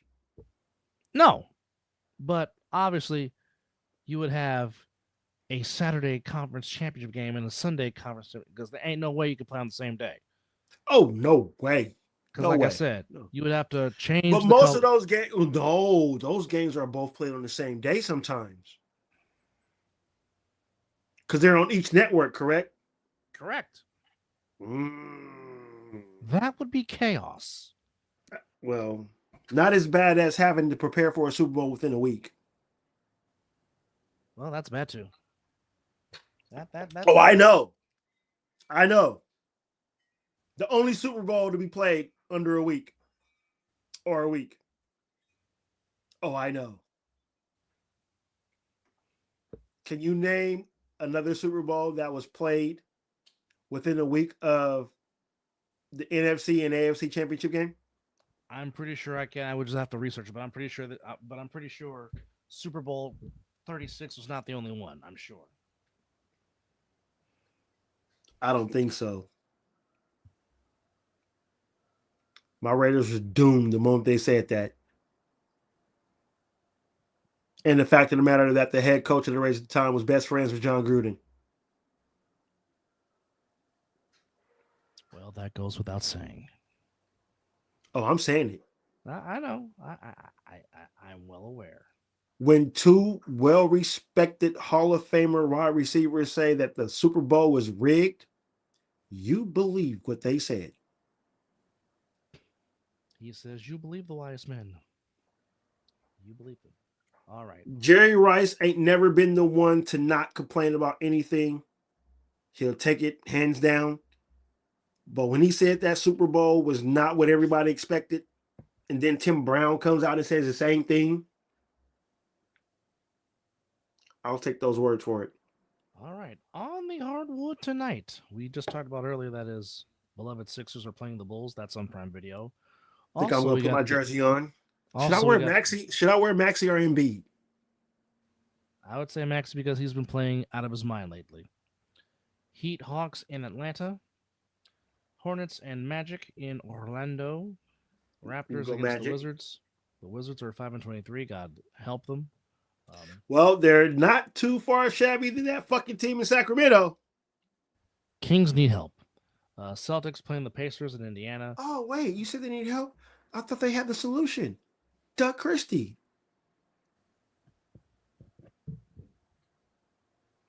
I'm trying not to fall out of my chair.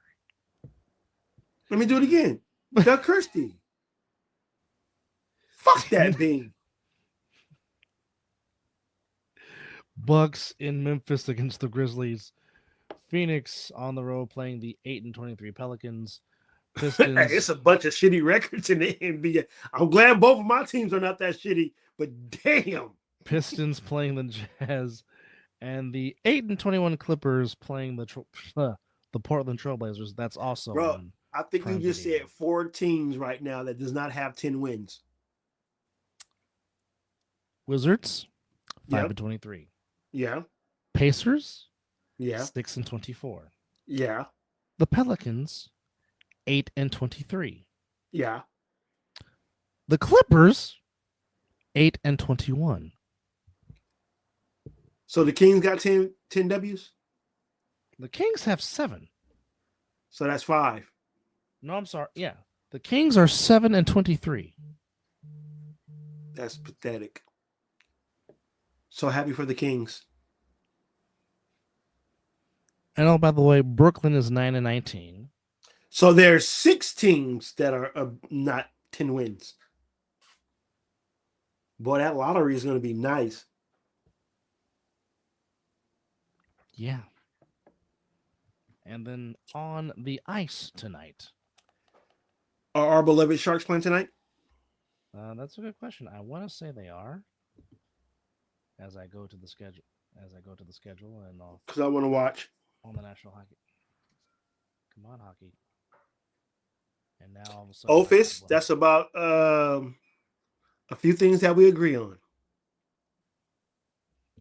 F the Bean, and I think we're both Giants fans. Yeah, he's a Giants fan.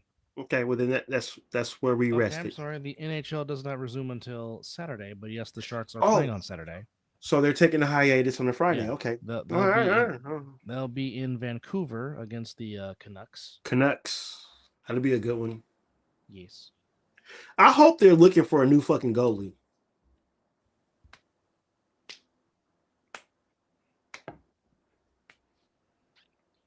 Yeah, you have been steadfast on that for a while.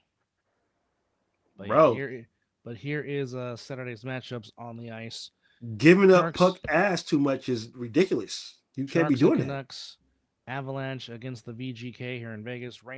The Battle of New York between the Rangers and the Islanders. Bruins against the Sabres. Senators against the Maple Leafs. Battle of Florida between the Lightning and the Panthers. Capitals taking on the Devils, Red Wings and the Hurricanes, Wild and the Jets, Predators and the Blue, Sharks and the Stars, EJ's beloved Oilers taking on the Flames in Calgary, and the Battle of Southern California between the Mighty Ducks and the Kings in Los Angeles.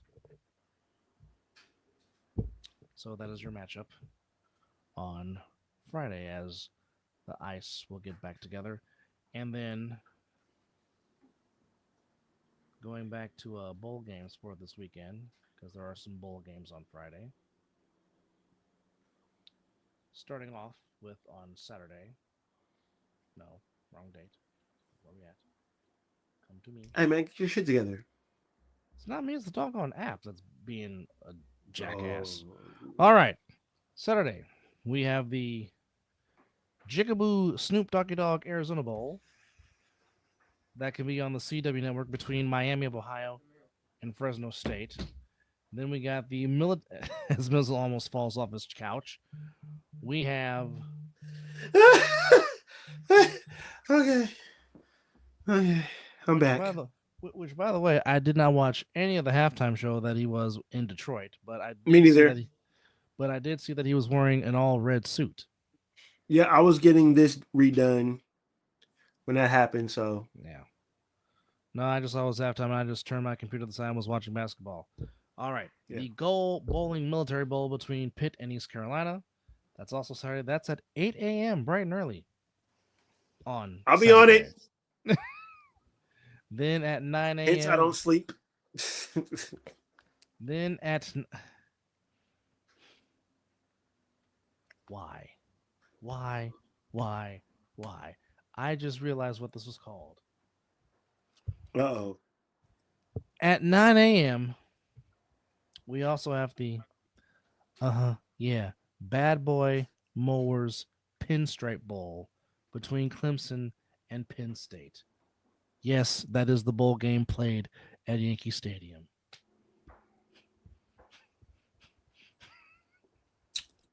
Of course, Bad Boy would be mentioned in New York. No, it is called the Bad Boy Mowers Pinstripe Bowl. Oh, I know.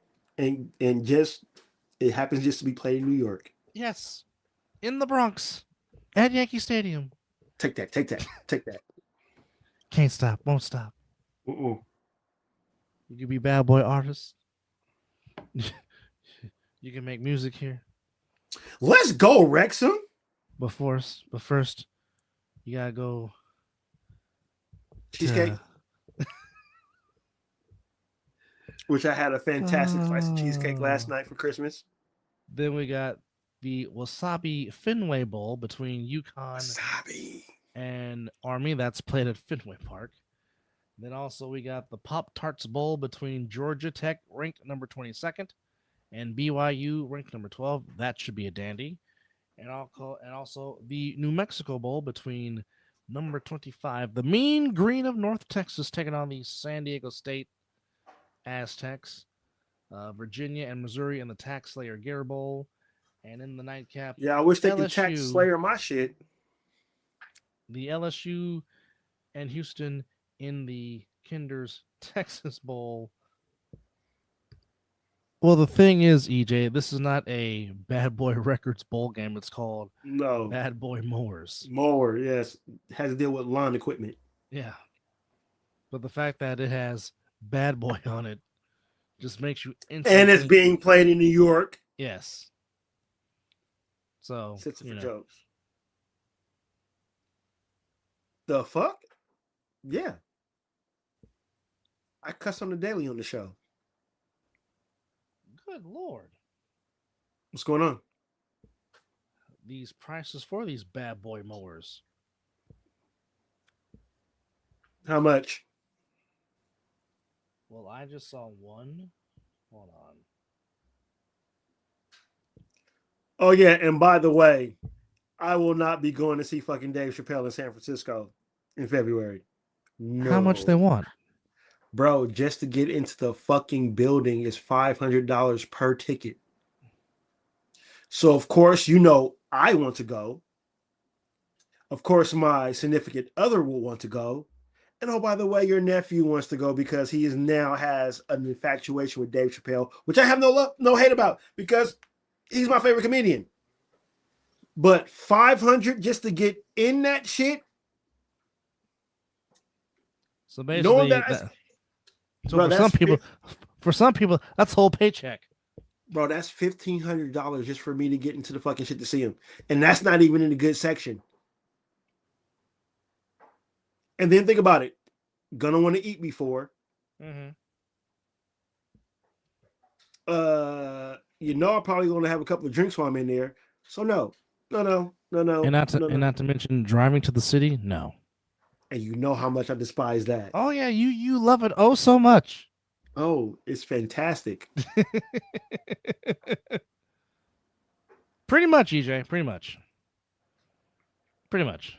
Yeah, that's exactly. Hopefully, it'll be another Netflix special, and it'll just be on Netflix. Because I'll watch. But as to going to, and plus, I can't have my phone on my person while I'm up in there. No, I'm good.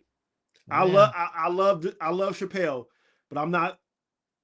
The most I would spend to go see him if I was going by myself is $300. That's because I know his worth. I get it. I know the worth $500, but bro, that's above my budget. I got fucking kids in high school still. Fuck that shit. Oh yeah, cuz they take your phone and put it in this little kind of like a Ziploc bag and they hold it for you until the show's over. You cannot take your phone into a Dave Chappelle show. Nope. You cannot. Either leave it in the car or let them take it for you. And he said that in one of his stand-up. That's why I take y'all phones for my shows. Yeah. You cannot take your phone to a Chappelle show. No equipment.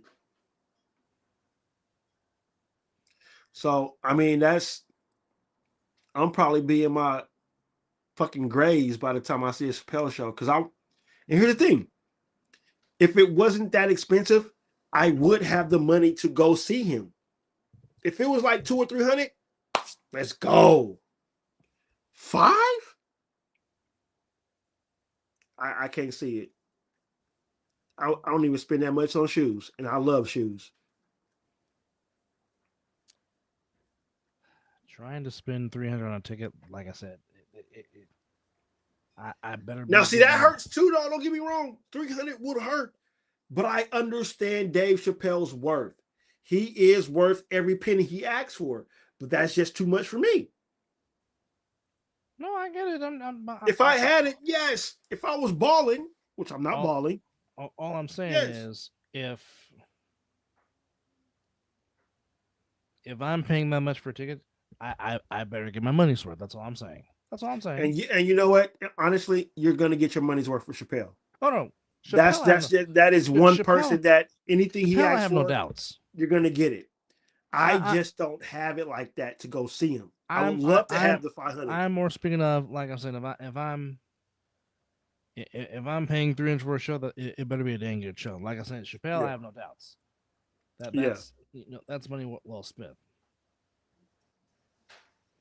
Hey, cuz you missed Tony Baker in Sacramento. I went and seen him. He was at downtown Sacramento. Hilarious. His brother was funny. The other person that was traveling was funny. And then when Tony Baker came on stage, bro, he was even funnier. The picture I took with him, I was like, hey man, I've been following you since you've been doing the crams. He did the cram voice and did the lost it. So yeah.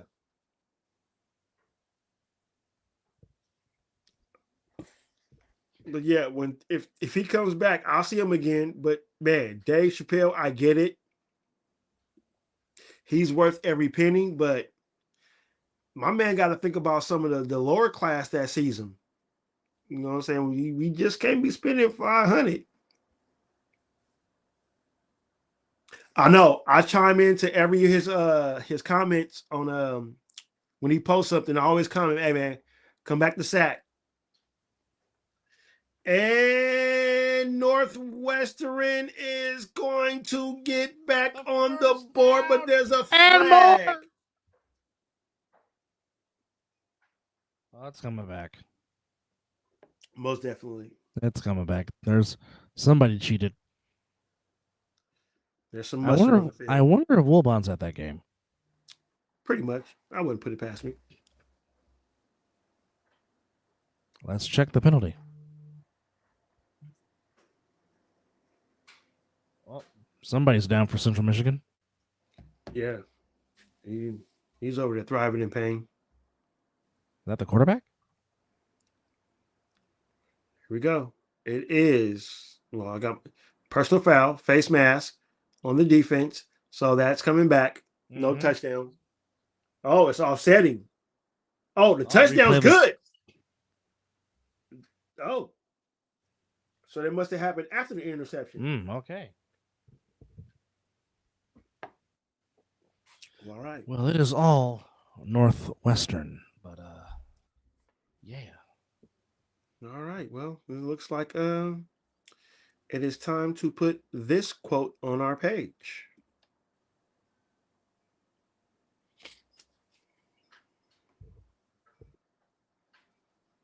Oh, we have lost.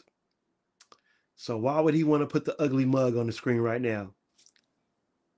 No, just kidding. But I hope everybody had a fantastic Christmas with their family, whatever it is that you guys did. I had a fantastic time. The gifts was great. I also have my gifts on my gift on my wrist. It was a fantastic. As my brother comes back in, here we go. How much is gonna get kicked out by the? You know what? No, it just gave you a Stone Cold Stunner. Yeah, it did something. And he missed the extra point. Shanked it. Yeah. Looking like a Florida State kicker.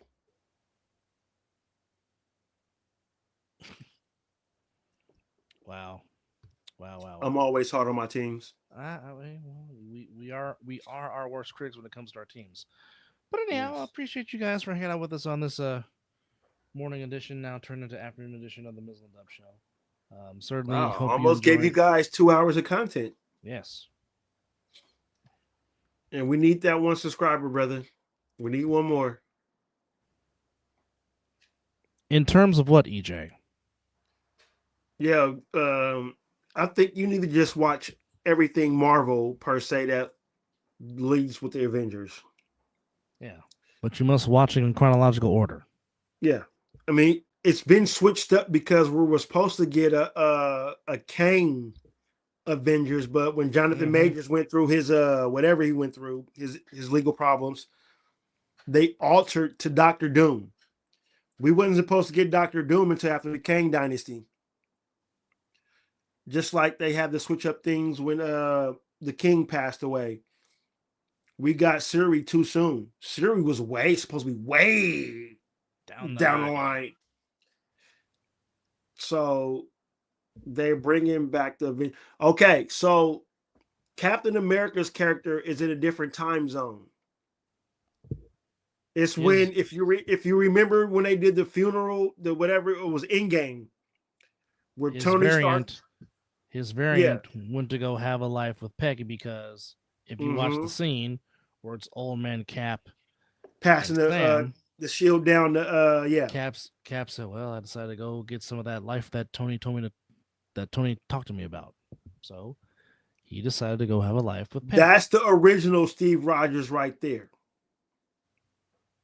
So I think we're getting a different variant because this one is still young. Yes. So... And apparently is a daddy. Absolutely. And of course we know it's Peggy. Yes.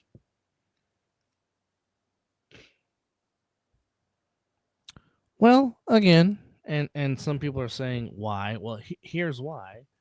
Because the latest phases after Endgame have not done well. So and it's also, if you have not watched the Fantastic Four, that swings into Doctor Doom. Now, for those, if you have not seen it and you're watching it, I'm sorry, I'm going to spoil this for you because I'm just going to talk about it.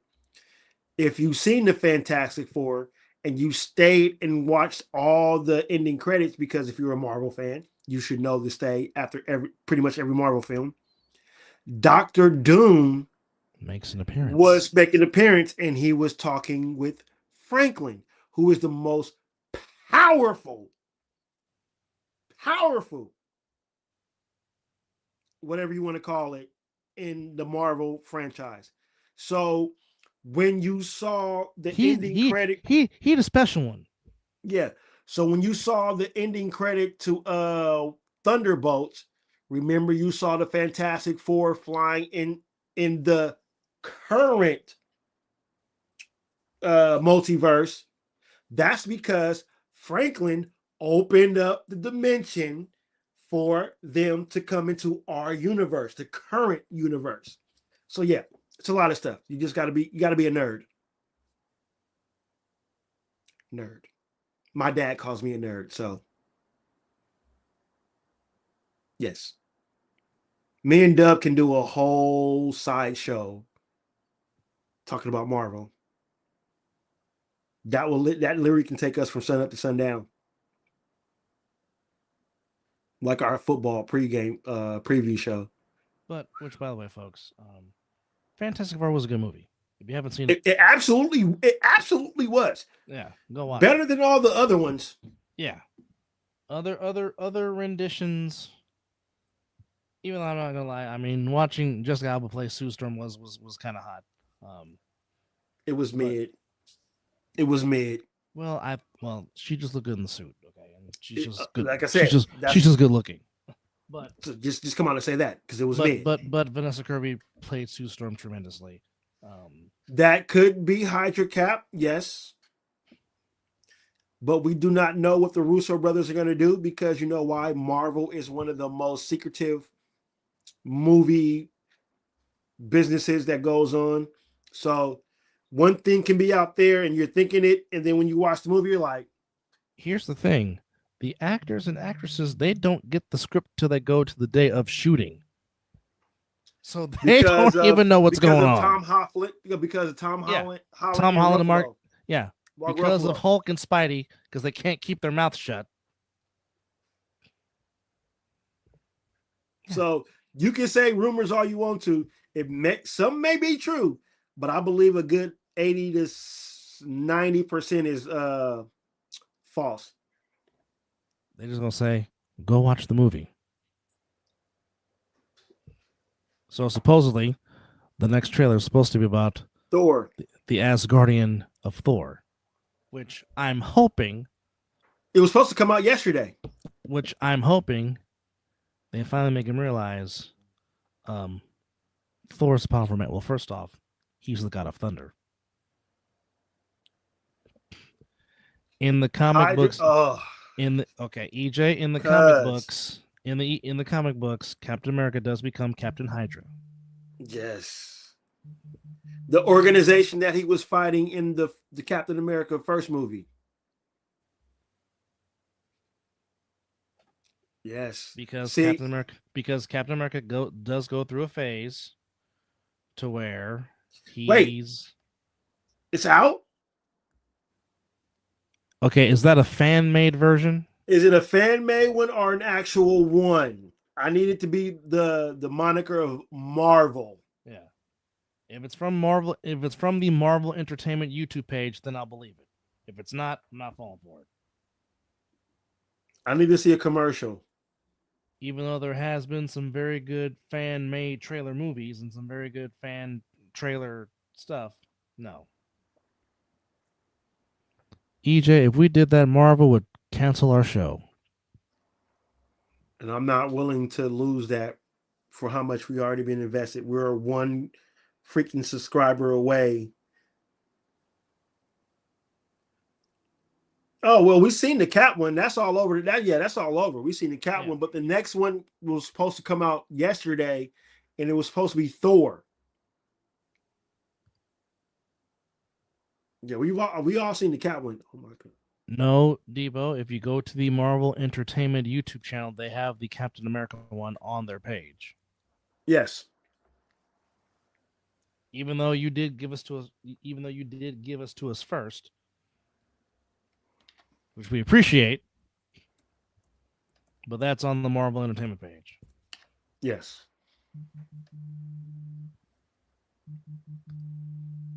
All right, but in the meantime, folks, appreciate y'all for hanging out with us and watching this episode of the Mizzle and Dub Show. I'm going to go take a nap because unfortunately I got to go back to work. But now I'll go back to work till Monday.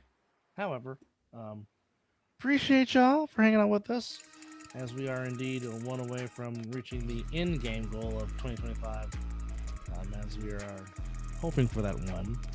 But nonetheless, appreciate y'all. Love y'all.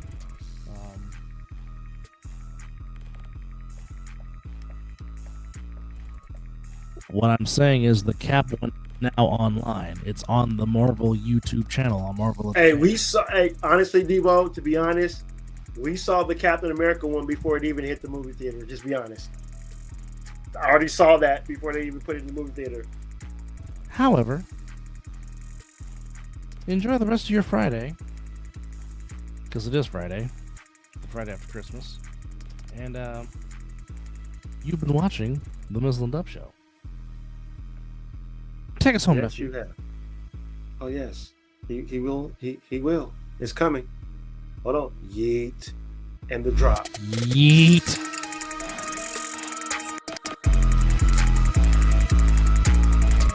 And you might catch us back this weekend. You never know.